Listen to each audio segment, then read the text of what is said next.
So for something a bit different, I wanted to make a history video, and I thought an interesting subject would be a bit of a history of the region that I live in, Northeast England, um, because it's a very colourful and rich history. Now, I'm not talking about more recent history like the Industrial Revolution. This area is a strong tradition of heavy industry, coal mining, shipbuilding, until they declined in the 1980s. Um, what I want to talk more about is more long term, going back to ancient history, because there are two terms that I think can cause confusion. So what I want to do is just clarify the difference in these definitions, and the two words are Northumbria and Northumberland. Northumbria, Northumberland. Not exactly the same thing. So I'll get into explaining that in a minute, but I've been living in this region now for 18 years, which is well over half my life. So I've grown up in the northeast of England, and I do feel fortunate to live in such a historically rich part of the country. So without any further ado, this is a brief history. Um, Recorded British history, unfortunately, only dates from the period of the Romans. So our prehistory, um, all those Iron Age hill forts, and going further back to the Bronze Age and Neolithic sites all over the country, unfortunately, all we have from them is speculation and conjecture. And I find that unfortunate because I think there's clear signs of a rich cultures, I should say, across the British Isles. And it would be wonderful if someone at some point found some sort of written record of those pre-Roman peoples that occupied these islands. That would be quite something. And I'm not, by the way, suggesting that Ireland and Great Britain have exactly the same history. They obviously don't, but they are closely linked. Um, but from that period, we do know that there were Brittonic tribes. And we have some information about those tribes, not what they called themselves necessarily, not the language they spoke, no record of any pitched battles, although no doubt there would have been warfare between the tribes.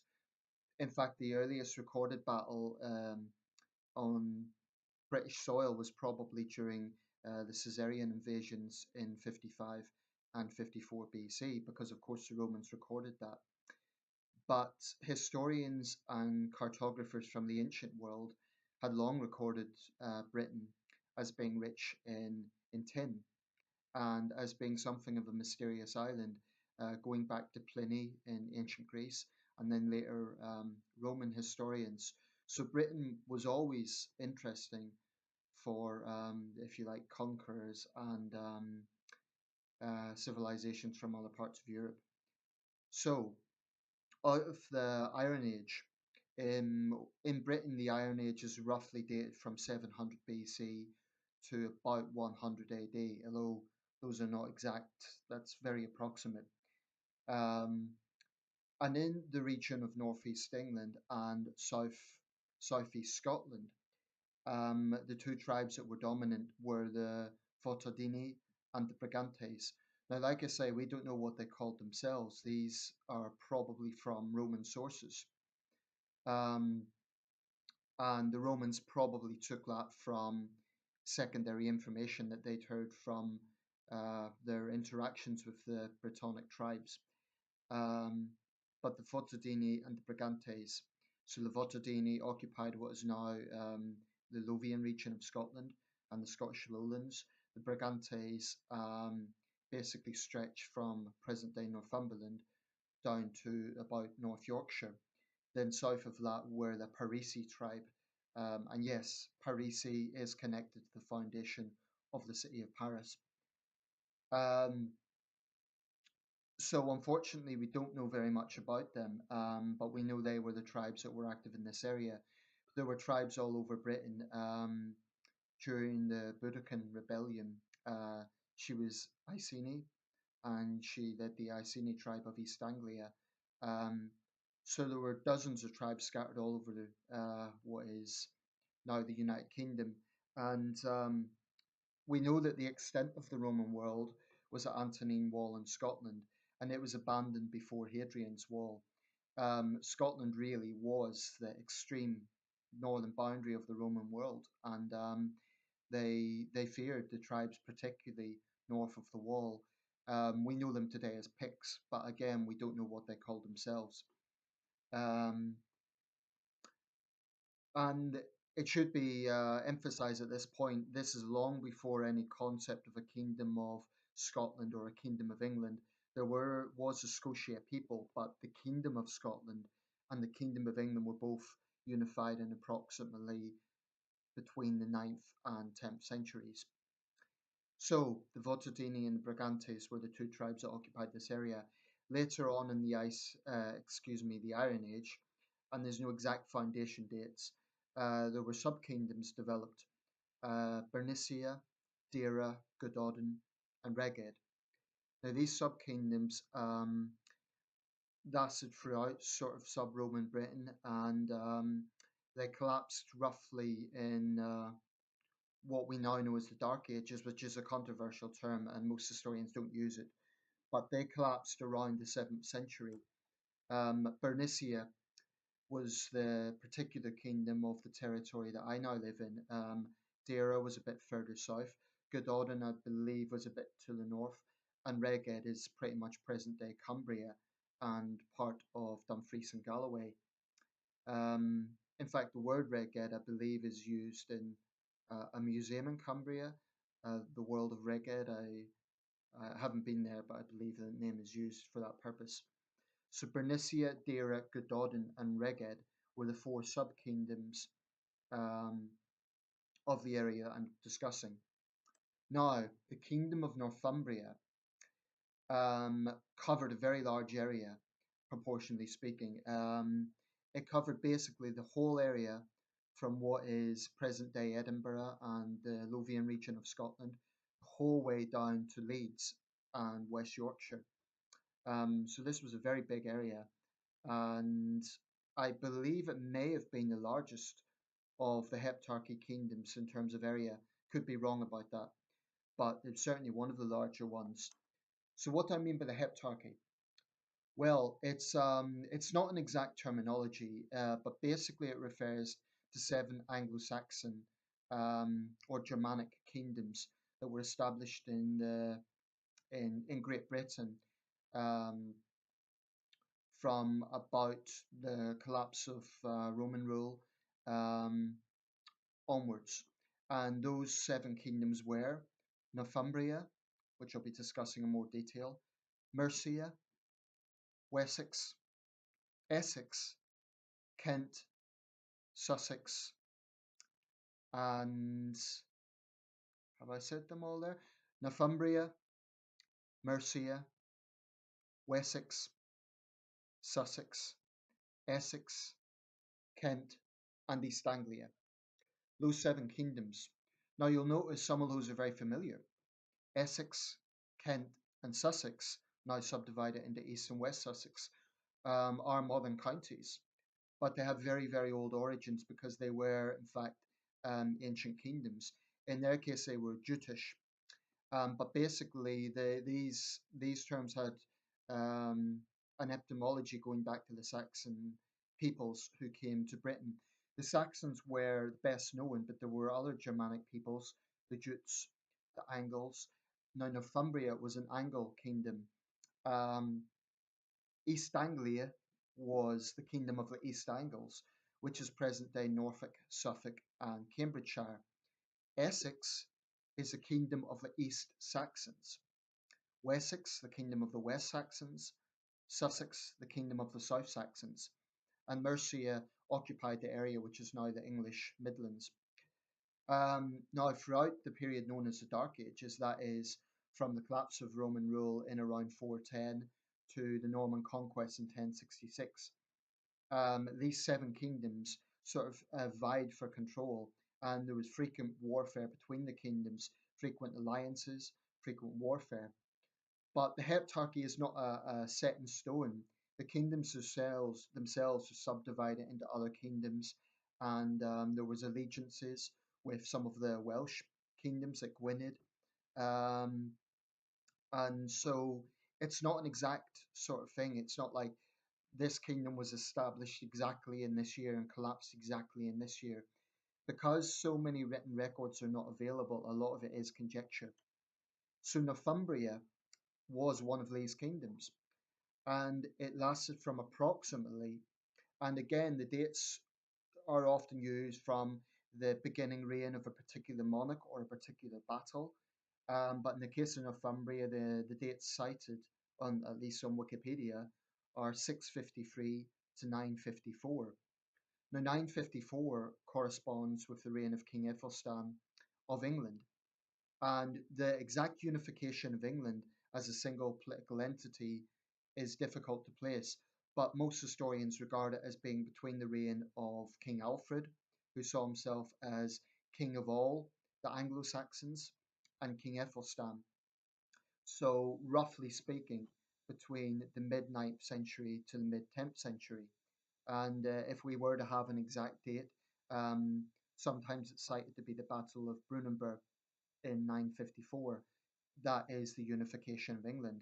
Um, when the final, um, when the final, I believe Northumbrian. I could be wrong about this, but when the final Northumbrian um, forces were defeated by Wessex, Wessex was in the end the most dominant of those seven kingdoms. Um, so then we get into um, before I continue, actually, a bit about Northumbria. Northumbria had two capitals, Bamborough to the north and York to the south. Now, Bamborough is a seaside town and it's a very long history. It's got a famous castle, which is ruins, in ruins, and it was a Norman fortification, but it was built on an older fortification. And Northumbria, the area that is now, which I will explain, which was Northumbria, is some beautiful natural landscapes. And like I say, very rich history. During the Kingdom of Northumbria, Lindisfarne, or Holy Island, was established as a particularly important site of pilgrimage. The Venerable Bede operated, and there was two monasteries. One was in St. Peter's in Sunderland, where I live. The other was at Jarrow, so there were twin monasteries. The reason the Venerable Bede is so important is because he is almost single-handedly credited with bringing Christianity to certainly this part of England. He wasn't the first missionary or the first Christian in English soil by any means, but he certainly done a lot to help the development of Christianity. We think of the Lindisfarne Gospels, for example, as being a big part of that. Northumbria is rich in castles, and it's probably got more battle sites than any other county of England. Well, any other area of England. Now, this is where I'm going to make a differentiation. We're going to try and explain. Northumberland is not exactly the same as Northumbria. Basically, Northumbria covered a much larger area. Northumbria was that Angle kingdom, one of the seven kingdoms of the Anglo-Saxon Heptarchy, um, which, by the way, was also sort of overlapped with Danelaw um, when there was invasions from the Vikings and further Danish settlement in. So towards the later part of the Anglo-Saxon period, it's sort of split between Danelaw and the Saxon influence. But anyway, Northumbria around, like I say, it dissolved around the mid 10th century. Now, Northumberland basically is a ceremonial county and it forms the core of what was Northumbria. So, Northumberland is the most northern county of England and it stretches from Berwick upon Tweed in the far north to Morpeth and Hexham in the south. Um, until 1974, it included Newcastle upon Tyne and basically all the settlements north of the River Tyne. But in 1974, Tyne and Wear became a ceremonial county. Now to the south was the land of the Prince Bishops, the ceremonial county of Durham. So Durham and Northumberland don't have any exact foundation dates, but they were medieval ceremonial counties and they developed out of the kingdom of Northumbria. So basically, where I live, Sunderland, was on the Durham side. Um, but in 1974, we became Tyne and Wear. Um, so Northumberland is a much smaller area than Northumbria, but it is still one of the largest counties in England by area, although also one of the most sparsely populated. I believe the population is just over 300,000. The average English county is closer to a million these days, so that gives you an idea. Northumberland, like I say, probably has more battle sites in any other part of England than any other county of England because of its importance as a border county. And during the numerous Anglo-Scottish wars, there were many bloody battles fought on Northumbrian soil, on the soil of Northumberland. To name a few, Homildon Hill in 1402, Otterburn in 1388, and many, many more. Um, there was a massacre at Berwick in 1296, one of the most notorious massacres in English history. So, I hope I haven't made that too complicated. So, to go through the timeline, we go way back to the Iron Age, the Votadini and Briganti tribes. Then we get down to the sub-kingdoms of Bernicia and Dera. Then we get into the the Angle kingdom of Northumbria, which was one of the seven Anglo-Saxon Germanic kingdoms of that period. And then that coincides with the unification of the Kingdom of England. Then we get into Northumberland. Therefore, Northumberland is covering the ancient area of Northumbria, but it's a smaller area and it's a ceremonial county. Northumbria was an ancient kingdom. Finally, we still see the retaining of the name Northumbria in some formats. Northumbrian Water, the water company, Northumbria Police, Northumbria University. You can see similarities with the usage of the term Wessex and Mercia. So those seven ancient kingdoms, we can still see their influence today, although as kingdoms they have long been dissolved. So I hope I haven't made that too complicated. Any questions, feel free to ask.